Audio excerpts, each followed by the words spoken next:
할렐루야. 하나님 말씀 출애굽기 13장 17절에서 22절입니다.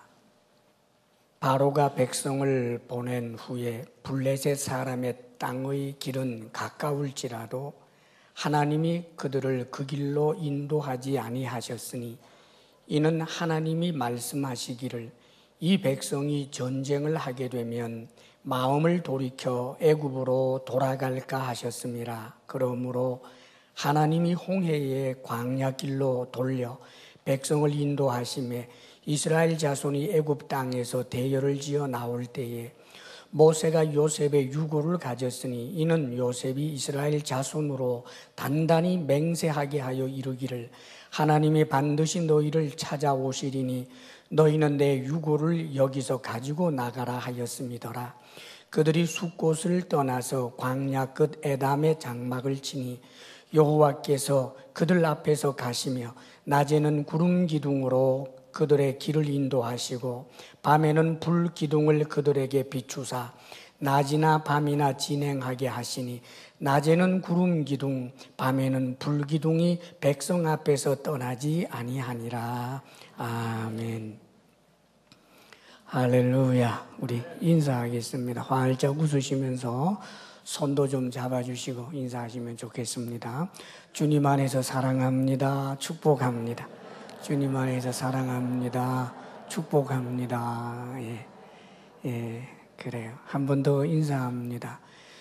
주님 안에서 많이 사랑하겠습니다. 주님 안에서 많이 사랑하겠습니다. 많이 사랑하시길 바랍니다, 여러분.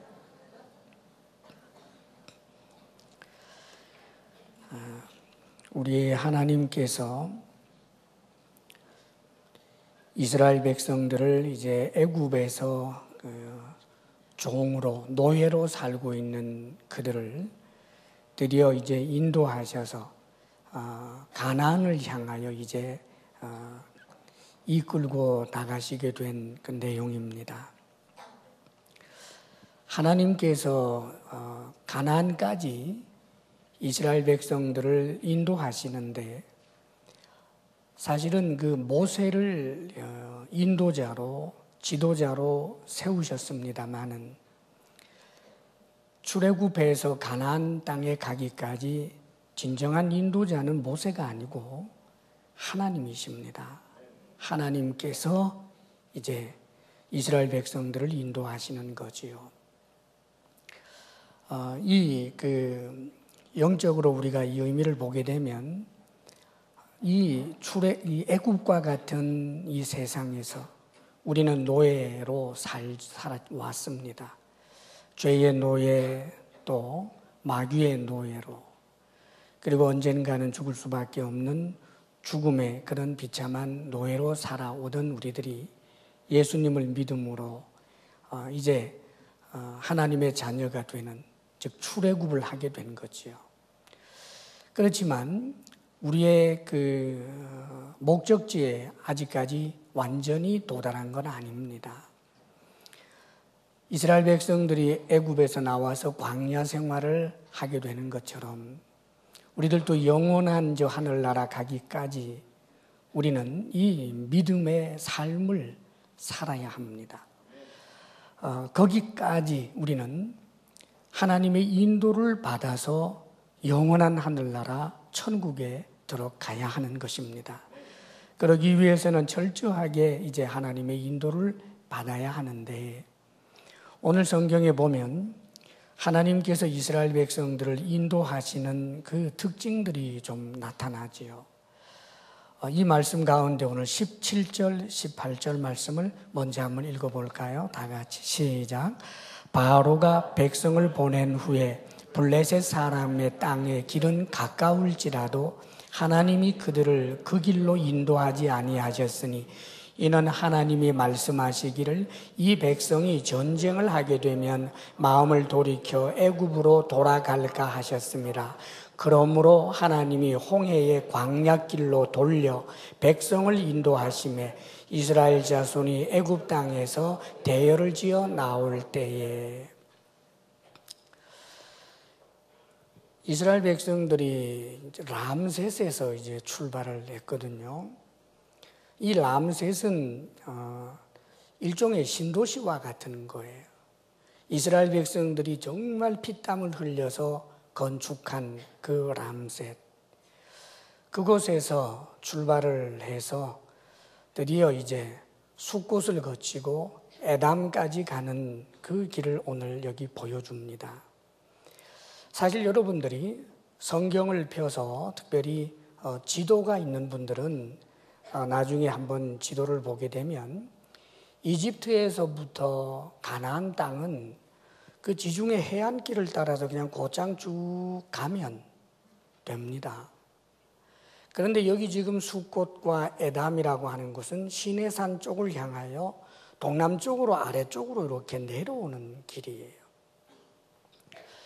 사실은 아무리 이스라엘 백성들이 뭐 한 200만 명 정도로 많다고 해도 이집트에서부터 저 가나안 땅까지 가는 길은 많은 사람이 가도 빨리 가면 그저 한 2주, 아무리 오래 걸려도 석 주면 충분히 가는 길입니다. 그런데 하나님께서 그 쉬운 길을 내버려 두고 오히려 동남쪽으로 밑으로 쭉 내려간단 말이죠. 홍해를 건널 필요가 없어요. 그런데 홍해 근처까지 내려왔습니다. 이집트에서 가나안 땅에 가는데 홍해를 건널 이유가 없는데 그럼에도 불구하고 하나님께서 이렇게 길을 돌려서 밑으로 내려온 거지요. 그리고 나중에 여정을 보게 되면 결국은 사람들이 전혀 살지도 않는 그 시내 광야, 그 밑으로 내려가서 시내산까지 가게 되는 것을 이제 보게 됩니다. 그런데 이렇게 하신 이유를 오늘 성경은 한 가지 보여주고 있어요. 하나님이 그들을 그 길로 인도하지 아니하셨으니 쉬운 길로 인도하지 않았다는 말입니다. 그 이유는 이 백성이 전쟁을 하게 되면 마음을 돌이켜 애굽으로 돌아갈까 하셨습니다. 그래서 홍해의 광야길로 돌려 백성을 인도하셨다. 그렇게 기록이 되어 있습니다. 가나안 땅으로 가려면 그 가나안 초입에 있는, 말하자면 지금은 가자 지역 이런 쪽이 되겠지요. 거기에 블레셋 사람들이 살았단 말입니다. 그런데 이 블레셋 사람들은 굉장히 강성한 민족이었고요. 그러면서도 다른 가나안의 족속들처럼 아직까지는 엄청난 그런 이 죄가 관용해 있지는 않기 때문에 하나님께서 당장에는 이 블레셋을 완전히 진멸하기를 원하지 아니하셨나 봐요. 그런 가운데서 블레셋하고 싸울 일도 없을 뿐더러 이제 전쟁이 일어나게 되면 이집트에서 나온 지 얼마 되지 아니한 이스라엘 백성들이 놀라서 그냥 다 애굽으로 도망을 갈까 봐, 그래서 하나님께서는 일부러 그 돌려서 광야길로 가셨다라고 기록이 되어 있는 겁니다. 사랑하는 여러분, 하나님이 우리를 인도하실 때 우리의 수준에 딱 맞게 배려하시고 인도하시는 하나님이라는 뜻입니다. 이 하나님을 믿으시기를 바랍니다. 말하자면 이제 예수님 믿은 지 얼마 안 된 사람들이에요. 지금 애굽에서 나온 지가 얼마 되지 않았습니다. 영적으로 지금 거듭난 출생한 지가 얼마 되지 아니한 이들, 아직은 믿음이 연약한 이들을 훈련시킬 필요가 있고 이들이 좀 더 견고해서 주님의 군사가 되기까지는 좀 시간이 필요했습니다. 그래서 아직까지는 전쟁을 피하고 전쟁이 없는 곳으로 하나님께서 이들을 훈련의 자리로 이끌어 가셨다는 말이지요. 사랑하는 여러분, 우리가 신앙생활을 하다가 보면 내가 가고 싶은 길이 있는데, 내가 원하는 일이 있는데 그렇지 뜻대로 되지 아니하고 오히려 힘들어 보이는 길로 갈 때가 있습니다. 사실 알고 보면 그것이야말로 하나님께서 우리를 배려하셨다는 것을 알아야 합니다. 누구보다도 우리를 더 잘 아시는 하나님께서 우리의 수준에 맞추어서 하나님께서는 우리를 인도하신다는 말입니다. 우리 하나님께서 우리들을 배려하여 주시고 인도하시기 때문에 시험이 있어도 하나님께서는 우리가 감당할 만한 시험을 주신다고 하셨고, 뿐만 아니라 그 시험이 좀 크다 싶으면 피할 길도 주신다고 하셨습니다. 우리를 인도하시는 하나님이 우리를 가장 적합한 길로 인도하시는 하나님인 것을 기억하시기를 바랍니다. 그리고 오늘 말씀 가운데 21절에서 22절에 보게 되면 또 이렇게 기록이 되어 있죠. 21절, 22절 시작. 여호와께서 그들 앞에서 가시며 낮에는 구름 기둥으로 그들의 길을 인도하시고 밤에는 불 기둥을 그들에게 비추사 낮이나 밤이나 진행하게 하시니 낮에는 구름 기둥 밤에는 불 기둥이 백성 앞에서 떠나지 아니하니라. 하나님께서 우리를 인도하시는데 지금 이스라엘 백성들을 인도하실 때 낮에는 구름 기둥, 밤에는 불 기둥으로 그렇게 인도하셨다고 그러십니다. 이 불 기둥, 구름 기둥이 단순히 구름 기둥이 이렇게 쭉 기둥이 하나 서 있는 것을 의미하는 것이 아닙니다. 이것이 마치 버섯 구름처럼 기둥으로 쭉 올라가서 위에 와서는 마치 파라솔처럼 쭉 퍼져 있는 그런 것이라고들 보통 우리 학자들은 다 생각을 합니다. 팔레스타인이라든지 중동 지역에 가보신 분들은 알 것입니다. 정말 그 햇살은 살인적인 그런 더위를 가져옵니다. 계속해서 그 햇볕 받으면 살 수가 없을 정도예요. 그런데 우리 하나님께서는 낮에 구름 기둥으로 엄청난 그 뜨거운 햇볕을 가려준다는 말이지요. 그뿐만 아니라 밤이 되면 불기둥입니다. 기온차, 일교차가 굉장히 심한 곳이라고 그래요. 그래서 낮에는 엄청 더웠다가 밤이 되게 되면은 아주 추워지는데 심지어는 얼어서 죽는 사람도 있다고 합니다.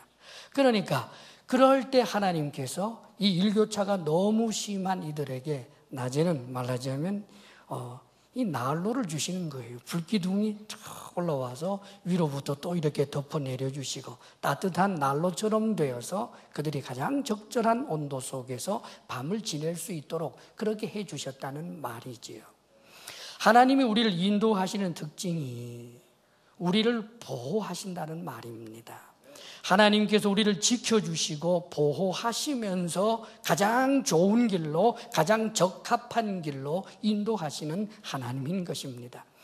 때때로 그런 말을 할 수도 있겠지요. 지금도 하나님이 그런 증거 좀 보여주셨으면 좋겠습니다. 구름 기둥, 불 기둥이 있어서 내 옆에서 이렇게 기둥처럼 파라솔 같은 것이 있으면 얼마나 좋겠느냐고 그렇게 말할 수도 있겠습니다만 우리 하나님께서는 이 구약의 성도들 출애굽을 할 때 이렇게 보여주시고 가시적으로 지금은 보여주지 않습니다. 그렇다면 지금은 하나님께서 함께 하시는 증거가 뭘까요? 지금 우리 속에 성령님이 계십니다. 불기둥, 구름기둥은 하나님 임재의 상징이었지만 지금은 아예 삼위일체 되시는 하나님, 제3위 하나님께서 우리 속에 좌정하여 계시는 것입니다. 할렐루야. 그리하여 하나님께서 우리를 인도해 주십니다. 보호해 주시고 가장 좋은 길로, 가장 적합한 길로 우리를 인도하여 가시는 것입니다. 어디까지? 저 가나안 땅까지, 천국까지 하나님께서 우리를 인도하십니다. 자, 그런데 이런 하나님의 인도를 받기 위해서는 하나님을 향한 철저한 신뢰가 필요합니다. 하나님이 우리를 인도하시지만 하나님께서 가시는 길로 가지 아니하고 다른 길로 간다면 어떡하겠습니까? 하나님께서 가장 적합한 길로 인도하는데 왜 이런 길로 우리를 인도하느냐고 불평하면 어떡합니까? 사랑하는 여러분, 하나님께서 인도하시는 그 길이 내 눈에 보기에는 힘들어 보여도 내게 가장 적합한 길이고 하나님은 우리 눈에 보이지 아니하시지만 하나님께서는 나를 지켜 보호하여 주시면서 함께 하시는 하나님인 줄 알고 하나님의 뒤를 따라야 하는 것입니다. 성경에 보면 요셉이라고 하는 분이 있지요. 오늘 이 요셉이 여기 갑자기 등장합니다. 살아있는 요셉도 아니고 요셉의 유골이 등장해요. 왜 등장했을까? 요셉은 일생을 하나님과 동행한 사람이기 때문입니다. 하나님의 인도하심을 잘 받은 사람, 그래서 영원한 가나안 땅, 저 천국에까지 안착할 수 있었던 사람입니다. 믿음을 지켜낸 사람, 하나님의 인도를 따라서 성공적으로 신앙의 삶을 살아낸 사람, 그 요셉을 오늘 우리는 본받아야 하는 것입니다. 요셉이 어떻게 하나님의 인도하심을 그렇게 잘 받아서 믿음의 경주를 끝까지 잘 달려갈 수 있었을까? 요셉의 일화를 통해서 우리가 배울 것이 있습니다. 19절 말씀을 함께 읽어볼까요? 시작. 모세가 요셉의 유고를 가졌으니 이는 요셉이 이스라엘 자손으로 단단히 맹세하게 하여 이르기를 하나님이 반드시 너희를 찾아오시리니 너희는 내 유고를 여기서 가지고 나가라 하였음이더라. 지금 출애굽을 하고 있는 이스라엘 백성들이 모세의 지시를 따라서 지금 요셉의 유고를 가지고 나아가고 있는 겁니다. 그런데 그렇게 할 수밖에 없었던 이유는 요셉이 그렇게 유언을 했었기 때문이지요. 지금 이들보다도 거의 한 400년 전에 요셉입니다. 적어도 300~400년 전에 그 요셉이 죽으면서 유언을 하는 거예요. 그가 한 유언의 내용이 뭐냐 하면 하나님께서 반드시 너희를 찾아와서 이제 출애굽을 하게 될 텐데 그때에 내 유고를 꼭 가지고 가다오. 맹세까지 하게 하면서 그렇게 명령을 하고 유언을 했기 때문입니다. 사랑하는 여러분, 도대체 요셉이 왜 그런 명령을 했을까요? 그것은 요셉이 바로 믿음의 사람이었기 때문입니다. 요셉이 이렇게 한 이유에 대해서 히브리서 11장 22절에 이렇게 해석해 주고 있습니다. 믿음으로 요셉은 임종시에 이스라엘 자손들이 떠날 것을 말하고 또 자기 뼈를 위하여 명하였으며 하고 요약해 주고 있습니다. 요셉이 임종할 때에 이스라엘 자손들이 떠날 것을 말했다는 거지요. 무엇으로? 믿음으로 말했다는 거예요. 이스라엘 사람들 그 당시 요셉이 죽을 때 많아봐야 한 100명 그 정도 남짓될 때입니다. 원래 한 70명 정도가 들어왔고 거기에서 조금 세월이 흘렀으니까 100명이든지 혹은 200명이든지 뭐 그 정도 별로 많지 않은 사람들이 있을 때입니다. 지금 요셉이 죽어가면서 앞으로 세월이 많이 흘러서 이스라엘 백성들이 대단한 민족을 이루게 되었을 때 하나님께서 오셔서 너희들을 이끌고 나갈 것이다라고 하는 것을 요셉은 믿고 있었다는 말입니다. 사랑하는 여러분, 그렇다면 도대체 요셉이 가진 이 믿음의 근거는 뭘까요? 그가 대단히 지혜로운 사람이기 때문에 나중을 내다볼 수 있는 그런 통찰력이었을까요? 그렇지 않으면 그가 가지고 있는 어떤 직관이었을까요? 아닙니다. 요셉이 이런 믿음을 가지게 된 근거는 다른 데 있는 것이 아니라 하나님의 약속 때문이었습니다. 요셉은 그들의 조상으로부터 하나님의 약속을 전해 들었습니다. 이 약속을 하나님께서 처음에 누구에게 하셨을까? 바로 요셉으로 말한다면 그의 증조부가 될 수 있는 아브라함에게 약속하셨습니다. 창세기 15장 13절에서 16절에 이렇게 기록이 되어 있습니다. 여호와께서 아브라함에게 이르시되 너는 반드시 알라. 네 자손이 이방에서 객이 되어 그들을 섬기겠고 그들은 400년 동안 네 자손을 괴롭히리니 그들이 섬기는 나라를 내가 징벌할지며 그 후에 내 자손이 큰 재물을 이끌고 나오리라. 하나님께서 아직까지 약속의 자손들도 없었던 그 아브라함에게 해주셨던 그 약속, 그 약속을 아브라함은 자신의 아들 이삭에게 이야기했을 터이고 이삭은 야곱에게 이야기했을 것입니다. 그 야곱이 바로 자신의 아들 되는 요셉에게 이야기했을 텐데 놀랍게도 요셉은 이 약속의 말씀을 굳게 믿고 있었던 것입니다. 사랑하는 여러분, 하나님의 인도를 받는다라고 하는 것은 하나님을 믿고 하나님의 약속을 믿을 때에 가능한 것입니다. 지금 요셉은 그것을 믿어왔던 거예요.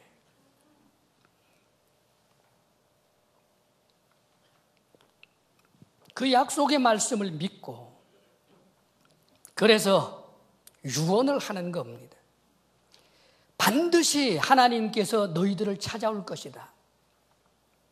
그리고 큰 민족을 이룬 너희들이 출애굽을 하게 될 것이다. 그때 내 유골 반드시 가지고 나가라.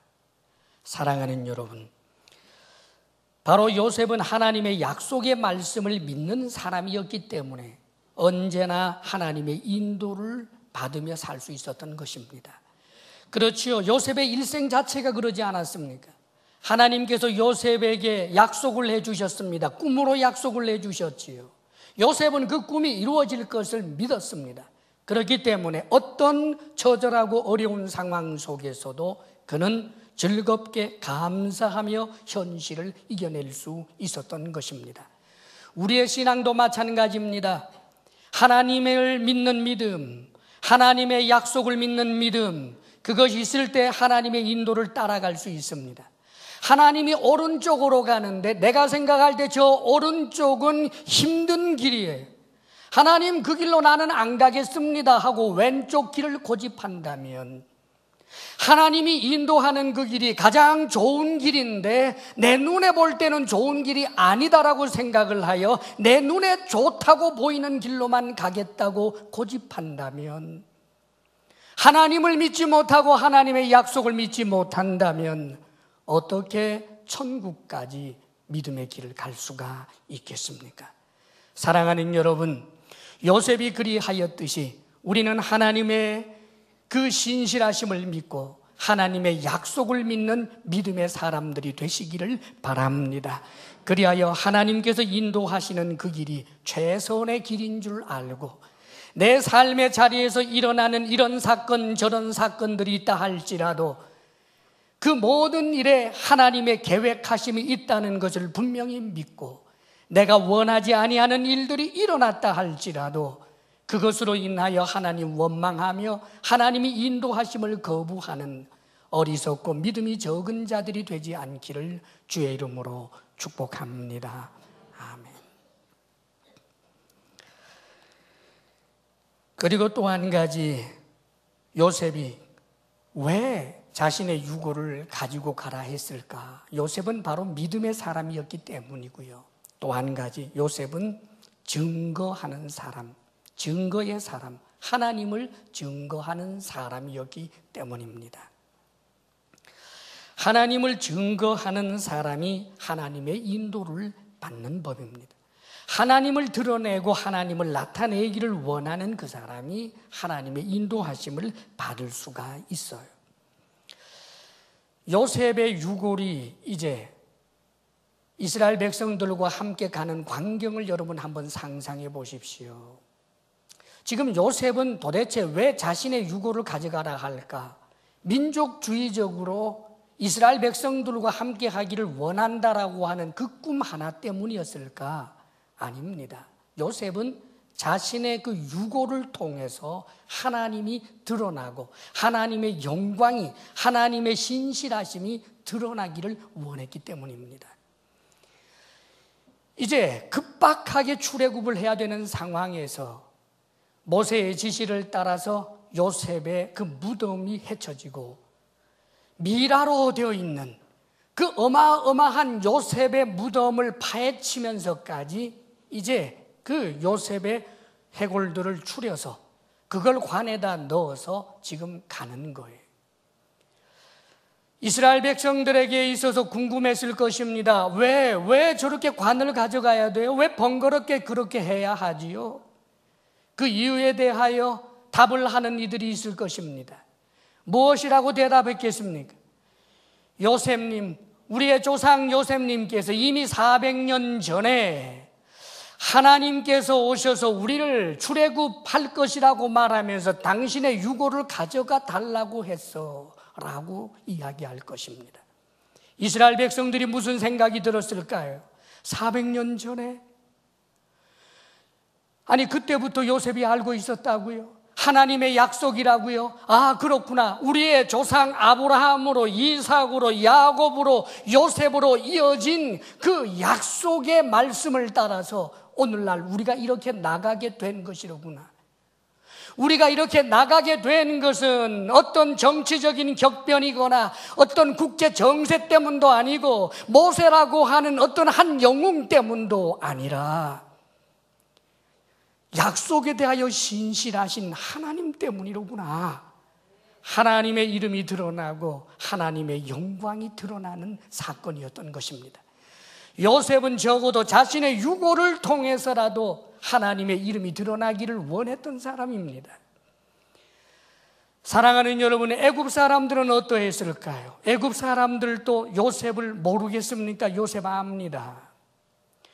이제 왕조는 바뀌어서 요셉의 그 공을 인정해 주지 않는 그런 왕조로 바뀌었다 할지라도 민초들이야 왜 요셉을 모르겠습니까? 전설처럼 흘러내려온 이야기, 온 이집트가, 이 중동 지역 전체가 엄청난 가문으로 사람들이 다 죽어버리게 되었을 때 요셉이라고 하는 위대한 총리가 있어서 다 살았다. 저 사람의 무덤이 저기 있다. 어마어마하고 멋지게 지어진 장엄한 그 무덤, 미라로 묻혀져 있는 그 무덤, 그들이 왜 그 무덤이 요셉의 무덤이라는 것을 모르겠습니까? 그런데 어느 날 갑자기 그 무덤이 헤쳐지는 거예요. 그리고는 거기에서 이 요셉의 관이 이스라엘 백성들하고 함께 나가는 거지요. 애굽 사람들도 궁금했을 것입니다. 왜 그런다지? 왜 저러지? 좋은 안식처를 내버려 두고 호화스럽고 찬란한 저 무덤을 내어놓고 왜 요셉을 저렇게 뜨거운 떼약 밑에 저렇게 끌고 가는 거지? 아마 누군가가 이야기할 것입니다. 이스라엘 백성들하고 친분이 있었던 사람들 중에 들은 리가 있겠지요. 요셉이 그렇게 명령했대. 요셉님이 그렇게 말했대. 하나님이 반드시 오셔서 이스라엘 백성들을 출애굽하게 될 날이 올 때 내 유고를 가져가 달라고 부탁했단다. 애굽 사람들이 어떤 생각이 들었을까요? 400년 전 그 이전부터 약속한 그 약속을 이행하는 하나님, 이스라엘의 하나님, 히브리 사람들의 하나님은 진정으로 살아있는 하나님, 약속에 신실한 하나님인가 보다. 그 하나님의 이름을 그들은 더욱더 기억할 수 있는 기회가 되었을 것입니다. 사랑하는 여러분, 요셉은 자신의 유고를 가지고서라도 하나님의 이름이 드러나기를 원했던 사람입니다. 요셉의 삶이 그렇습니다, 여러분. 그가 형들의 미움을 받아서 저 애굽으로 노예로 팔려가게 되고 보디발의 집에서 노예살이 하잖아요. 시간이 좀 지나면서 그의 신실하심함 때문에 요셉이 가정 총무가 되어서 살만하게 될 때, 그때 보디발의 아내가 유혹을 합니다.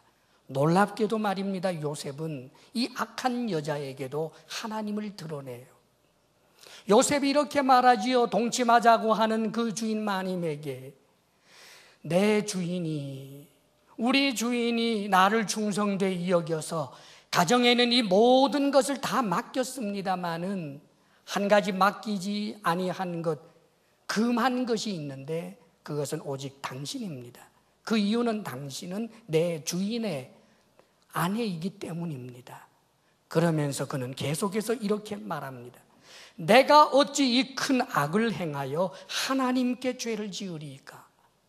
그의 말의 문맥으로 보면 내 주인이 모든 것을 맡겼고 당신만은 안 맡겼기 때문에 내 주인의 얼굴을 봐서라도 당신하고 그럴 수 없잖아요 하고 이야기할 만한데, 뜬금없이 하나님을 이야기합니다. 내가 어떻게 이 큰 죄를 하나님 앞에서 범할 수 있겠습니까? 사랑하는 여러분, 그 다음 구절을 계속해서 읽어보면 여인이 날마다 요셉에게 청하였으나 요셉이 듣지 아니하여 그럽니다. 한 번이 아니었어요. 여인이 계속해서 요청을 합니다. 동침하자고 유혹을 합니다. 그럴 때마다 요셉은 누구를 드러냈을까요? 하나님이 보십니다. 하나님이 하고 끊임없이 하나님을 드러냈을 것입니다. 요셉은 그런 사람이었습니다. 창세기 40장 8절에도 보면 그들이 그에게 이르되 우리가 꿈을 꾸었으나 이를 해석할 자가 없도다. 요셉이 그들에게 이르되 해석은 하나님께 있지 아니하니까 라고 말하는 구절이 나옵니다. 요셉이 죄를 범하지 아니한 대가로 오히려 감옥에 들어가지요. 억울한 감옥살이를 합니다. 그런데 그 감옥에서도 그는 성실했습니다. 세월이 좀 흘렀는데 거기에 정치범들이 들어왔어요. 술 맡은 관원장, 떡 맡은 관원장이 그만 들어왔습니다. 그들을 열심히 뒷바라지해 주고 있었는데 어느 날 이 두 관원들이 굉장히 수심에 가득하지요. 요셉이 그들에게 묻습니다. 장관님들 무슨 걱정거리가 있습니까? 얼굴에 근심이 많아 보여요. 그러자 그들이 말하는 거예요. 그들이 그에게 이르되 우리가 꿈을 꾸었으나 이를 해석할 자가 없도다 합니다. 이 사람들이 꿈을 꿨어요. 그런데 뭔가 분명히 아주 이상한 꿈인데 그런데 그 꿈을 해석할 수가 없어요. 그랬더니 요셉이 이렇게 말합니다. 요셉이 그들에게 이르되 해석은 하나님께 있지 아니하니까 내게 말씀하세요 합니다. 내가 꿈을 잘 해석하거든요. 나는 어릴 때부터 꿈을 꿨고요. 꿈 해석하는 데는 도텄어요. 그렇게 가지 않았습니다. 하나님을 드러냅니다. 꿈 해석은 하나님께 있습니다. 사랑하는 여러분, 이 일로 세월이 조금 지나고 난 다음에 놀랍게도 이 요셉이 바로 앞에서도 꿈을 해석하게 되는 일이 생깁니다. 왜냐하면 이 술 맡은 관원장이 꿈을 해석해 준 대로 석방이 되었고 다시 복직되었는데 그리고 요셉을 까맣게 잊고 있다가 어느 날 바로 왕이 이상한 꿈을 꾸고 그 꿈을 해몽하지 못해서 쩔쩔 맬 때 그때 이 술 맡은 관원장이 요셉이 생각나는 거지요. 폐하, 제가 감옥에 있을 때 내 꿈을 해석해 준 이가 있었는데 그 꿈대로 내가 이렇게 회복이 되었습니다. 그래 데려오너라. 그러자 바로가 요셉을 데려오게 한 다음에 요셉에게 말하지요. 요셉, 네가 꿈을 잘 해석한다고 들었다. 그러자 요셉이 이렇게 말합니다.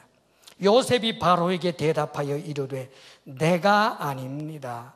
하나님께서 바로에게 편안한 대답을 하실 것입니다. 내가 아닙니다. 하나님이십니다. 사랑하는 여러분, 요셉이 어떤 사람입니까? 하나님을 믿을 뿐만 아니라 그 약속을 믿을 뿐만 아니라 자신의 삶을 통해서 어떻게 해서든지 하나님이 드러나기를 원하는 사람, 하나님이 증거되기를 원하는 사람, 하나님의 신실하심과 그 위대하심이 드러나기를 원했던 사람이 바로 요셉입니다. 나중에 이 요셉이 총리로서 높은 자리에 앉았을 때 드디어 자신을 죽이려고 했고 그리고 노예로 팔았던 그 원수와 같았던 형들을 만나게 됩니다.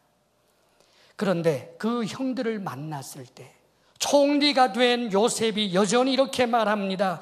당신들이 나를 이곳에 팔았다고 해서 근심하지 마소서, 한탄하지 마소서. 하나님이 생명을 구원하시려고 나를 당신들보다 먼저 보내셨나이다.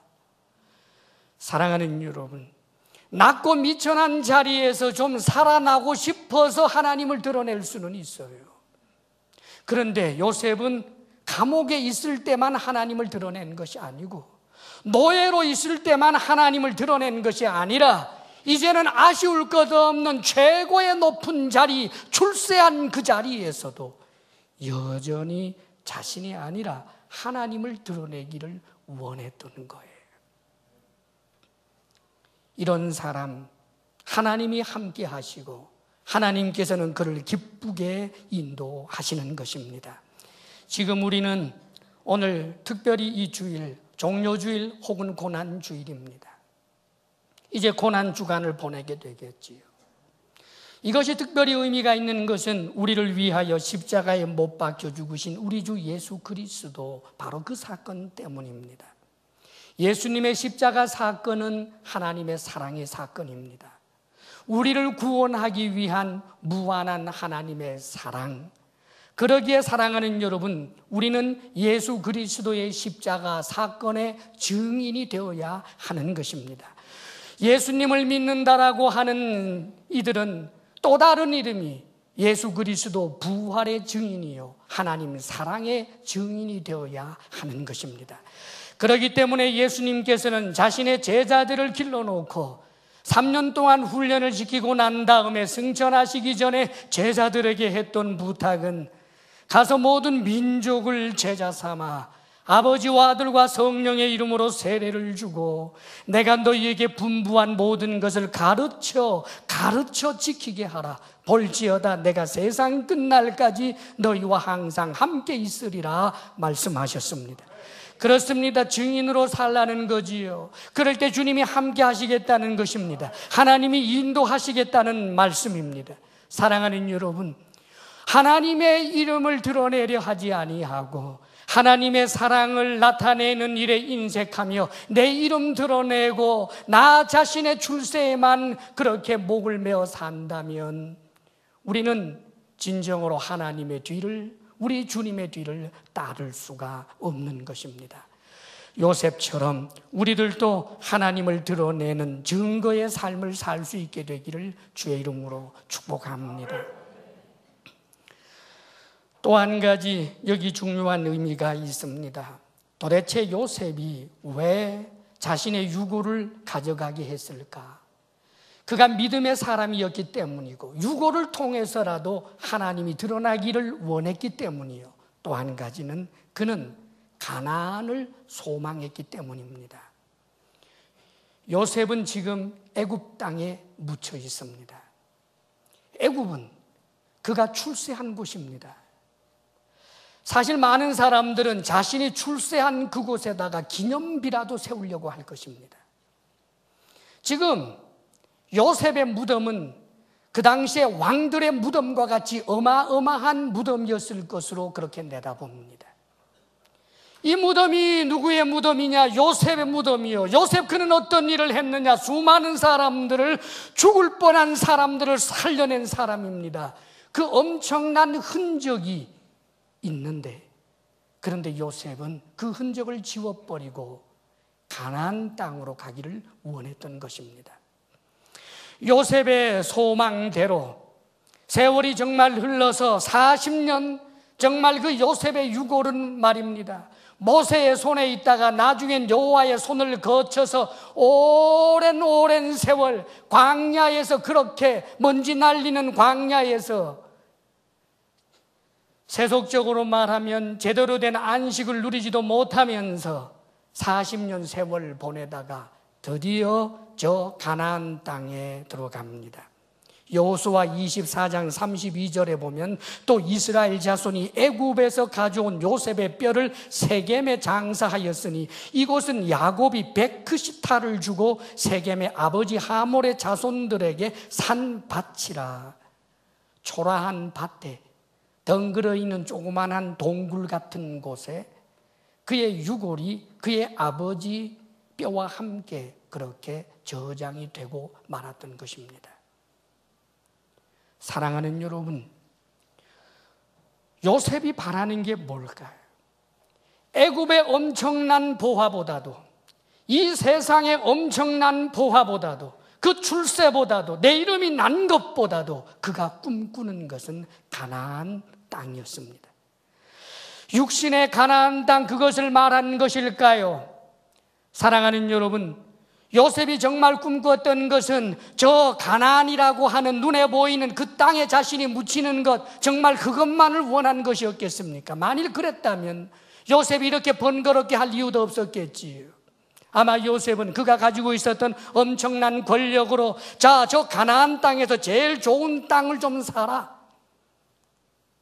그리고는 거기에다가 멋진 이 정말 엄청난 피라미드와 비슷한 그런 무덤을 좀 만들어 놔라, 충분히 그럴 수 있는 사람이었습니다. 그런데 요셉은 그렇게 하지 않았습니다. 요셉이 원했던 것은 하나님의 인도를 따라서 이스라엘 백성들이 이런저런 삶의 여정을 거치고 가나안 땅에 들어갈 수 있었던 것처럼 하나님과 함께 동행하여 저 가나안 땅 들어가기를 원했기 때문입니다.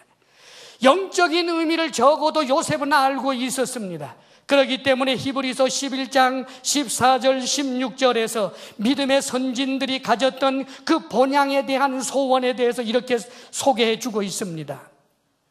그들이 이같이 말하는 것은 자기들이 본향 찾는 자임을 나타내미라. 그들이 나온 바 본향을 생각하였다라면 돌아갈 기회가 있었으려니와 그들이 이제는 더 나은 본향을 사모하니 곧 하늘에 있는 것이라. 사랑하는 여러분, 요셉은 그의 선조들 육신의 본향 가나안을 말한 것 아닙니다. 그가 생각한 그 가나안은 영원한 하늘나라, 바로 천국이었던 것입니다. 사랑하는 여러분, 오고 오는 우리 세대의 모든 이들에게 요셉은 자신이 어떤 소망을 가지고 살았는지를 보여주고 있습니다. 애굽의 보화가 아니라 영원한 하늘나라에 그곳에서 하나님 앞에 서게 되기를 원하는 바로 그 소망이었습니다. 사랑하는 여러분, 우리가 진정으로 우리의 믿음의 길을 마치고 영원한 하늘나라를 들어가기를 원한다면, 우리에게 정말 그런 소망이 있고 소원이 있다면 우리는 어떻게 해야 하겠습니까? 그렇다면 우리는 하나님의 인도를 따라가야 되지 않겠습니까? 하나님께서 오른쪽으로 간다면 나 역시 오른쪽으로 갈 것입니다. 우리 주님께서 좁은 길로 가신다면 나 역시 좁은 길로 갈 것입니다. 우리 주님께서 가시밭길을 가신다면 우리 역시 가시밭길로 가야 할 것입니다. 사랑하는 여러분, 진정으로 천국을 원한다면, 그 천국에서 주님께서 주시는 상받기를 원한다면 우리가 생각해야 할 것이 있습니다. 그것은 애굽의 보호하에 우리가 모든 것을 걸어서는 안 된다는 것입니다. 여러분, 사랑하는 여러분, 요셉은 절대로 높은 자리, 권자를 누리는 자리에 있었지만 그것이 그에게 최종 목표가 아니었습니다. 요셉이 우리에게 있어서 참으로 삶의 모델이 되는 것은 그가 결국은 총리에 앉았기 때문에 우리가 요셉을 바라는 것이 아닙니다. 요셉의 삶이 감옥에서 끝났다 할지라도 사랑하는 여러분, 그 길이 오히려 우리가 가야 할 길입니다. 사랑하는 여러분, 모세에 대해서도 성경은 이렇게 말씀해 주고 있습니다. 믿음으로 모세는 장성하여 바로의 공주의 아들이라 칭함받기를 거절하고 도리어 하나님의 백성과 함께 고난받기를 잠시 죄악의 낙을 누리는 것보다 좋아하고, 잠시 죄악의 낙을 누리는 것보다 좋아하고, 죄악에는 낙이 있습니다. 도적질 하는데도 쾌감이 있고, 음란한 일을 하는데도 스릴이 있고, 거기에 분명히 낙이 있습니다.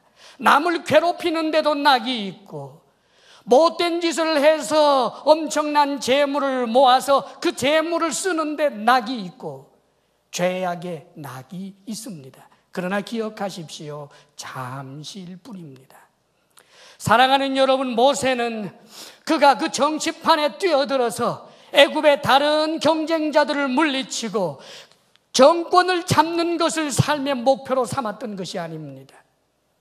오히려 노예와 같은 자기 백성과 함께 고난받는 것을 즐거워하고, 그래서 여기에 대하여 성경은 우리 신약 백성들을 투사해서 이렇게 말씀합니다. 그리스도를 위하여 받은 수모를 애굽의 모든 보화보다 더 큰 재물로 여겼으니 이는 상 주심을 바라봅니다. 그렇습니다, 여러분. 그리스도를 위하여 받는 수모 있습니다. 우리가 믿음의 길을 가기 위하여 받는 수모가 있습니다. 사랑하는 여러분, 그러나 그 수모를 애굽의 어떤 보화보다도 더 큰 재물로 여겼는데, 그 이유는 우리 주님 앞에 섰을 때 주님이 상 주실 것을 내다보기 때문이라고 말합니다. 사랑하는 여러분, 믿음의 길에 고난이 있을 수 있습니다. 믿음의 길을 가노라면 헌신해야 할 때가 있고 드려야 할 때도 있습니다. 믿음의 길을 가노라면 조롱을 받을 때도 있습니다. 하나님의 의를 굳세게 지키려고 하다가 보면 불의가 짝되어 있는 그 세상 한복판에서 오히려 우리가 욕을 먹을 수도 있습니다. 예수 그리스도를 믿어야만 구원을 얻습니다라고 말하면 이 세상은 연병을 보는 것처럼 싫어합니다.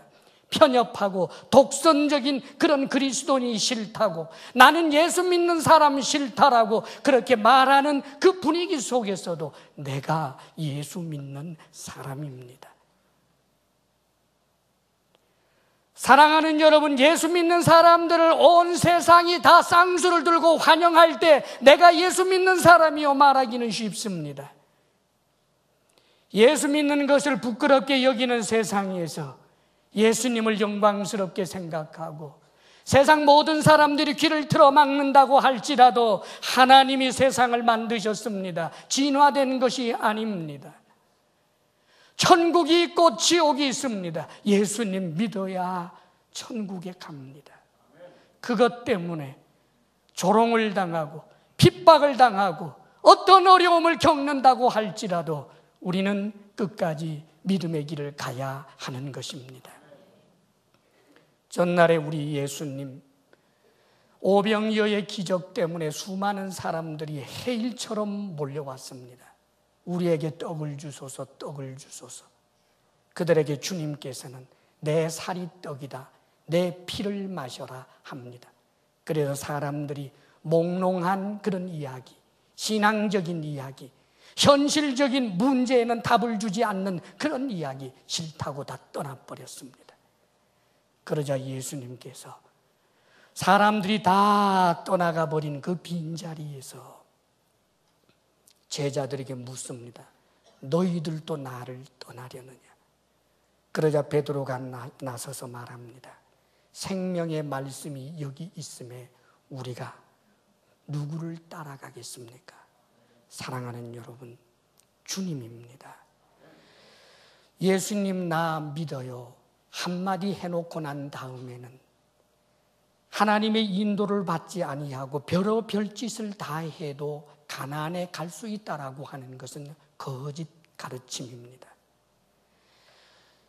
나 예수 믿어요 라고 한마디 했지만 우리 주님께서 오른쪽으로 가는데 나는 왼쪽으로 가고, 우리 주님께서 가시밭길을 가는데 나는 활짝 넓은 포장된 도로로 가면서 그래도 내가 가나안 땅에 갈 수 있다고 생각하는 것은, 사랑하는 여러분, 그런 가르침은 없습니다.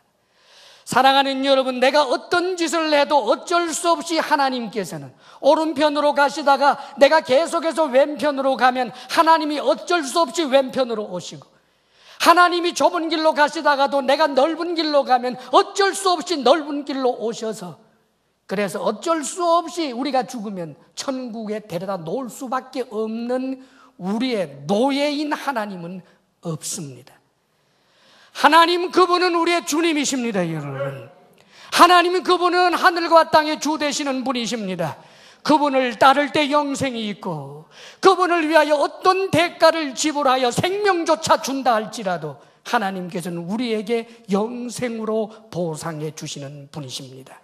믿음의 길을 가시기를 바랍니다. 어떤 이들은 말합니다. 내가 예수 믿는 것은 마음의 평화 좀 먹고, 예수 믿는 것은 사업 좀 잘 되게 하려고 예수 믿었는데 믿은 지가 6개월이 됐지만 사업 잘 되는 일도 없고 가게 잘 되는 일들도 없더라. 예수 믿으니까 내 시간 내야 되고 돈도 내야 되고 손해보는 거 너무 많더라. 이런 예수 안 믿겠다. 차라리 전에나 가겠다. 사랑하는 여러분, 예수 믿는 이유가 무엇입니까? 예수 믿는 이유, 가나안에 가기 위해서입니다. 애굽에서 벗어나 영원한 가나안으로 가기 위해서입니다. 바울처럼 나는 선한 싸움을 싸우고 나의 달려갈 길을 마치고 믿음을 지켰으니 이제 후로는 나를 위하여 의의 면류관이 예비되었으므로 주곧 의로우신 재판장 그날에 내게 주실 것이라. 이 믿음대로, 이 고백대로 믿음을 지켜내는 주의 사람들이 되시기를 축복합니다. 기도하겠습니다.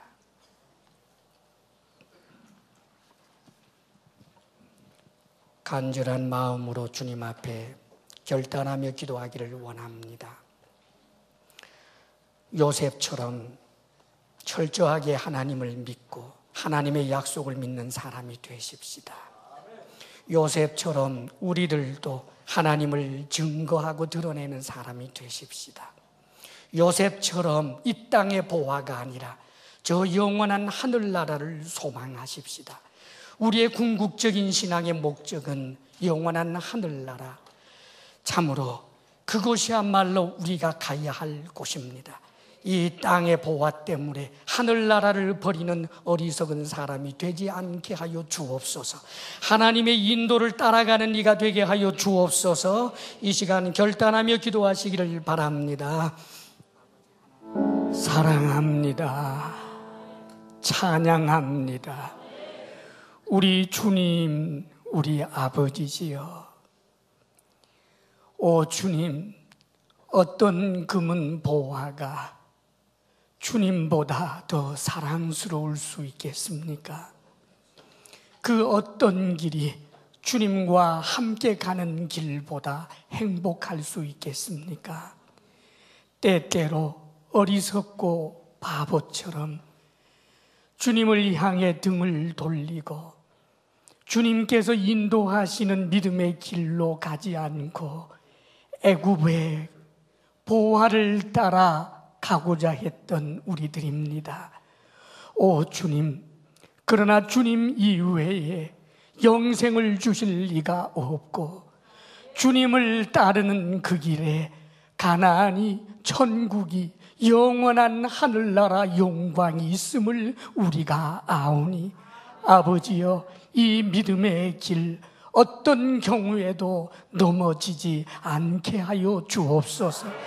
믿음의 길을 벗어나지 않도록 오 하나님, 우리를 권하여 주시고 우리를 붙잡아 주시고 우리를 강건하게 하여 주옵소서. 요셉처럼 믿음 있는 자 되게 하소서. 요셉처럼 주님 증거하는 기쁨으로 충만하게 하옵소서. 이 땅의 그 어떤 보화보다 하늘의 보화를 더욱더 사랑하게 하옵소서. 아버지 하나님께서 우리에게 주신 은혜를 우리가 무엇으로 보답하겠습니까? 영원한 하늘나라 보화를 주시는 주님 앞에 우리가 이 땅에서 난 것, 그것도 하나님께서 허락하셔서 주신 것 가운데 다만 구별하여 11조로 감사로 주정 헌금으로 선교 헌금으로 주님 앞에 올려드립니다. 아버지 하나님, 믿음을 따라 드리며 힘을 다하여 드리며 감사함으로 드리며 사랑으로 드리는 우리 성도들의 이 예물을 받아 주시옵소서. 아버지 하나님, 인색함으로나 억지로 드림이 혹 있다면 아버지여 주의 보혈로 씻어주시고 거짓됨으로 드린 것이 있다면 주여 긍휼히 여기시사 주께서 주의 보혈로 허물을 덮어 주옵소서. 아버지 하나님, 아버지 하나님, 사랑하는 우리 성도들 일터에 복 주시기를 원합니다. 주님 바라보며 성실하게 일할 때 분복을 누리도록 필요한 양식을 공급하여 주옵소서. 우리 성도들 건강의 복을 주옵소서. 마음의 평강 주옵소서. 부부사랑 돈독하게 하옵소서. 우리들의 자녀가 우리들보다 더 큰 믿음의 사람으로 주님 따라가게 하여 주옵소서. 이제는 우리 주 예수 그리스도의 크신 은혜와 하나님 아버지의 한없는 사랑과 성령의 교통하심과 충만케 하심이 주님 사랑합니다, 주님만 따르겠습니다 고백하는 사랑하는 모든 성도들 위해 이제로부터 영원토록 함께 하시기를 간절히 축원하옵나이다. 아멘.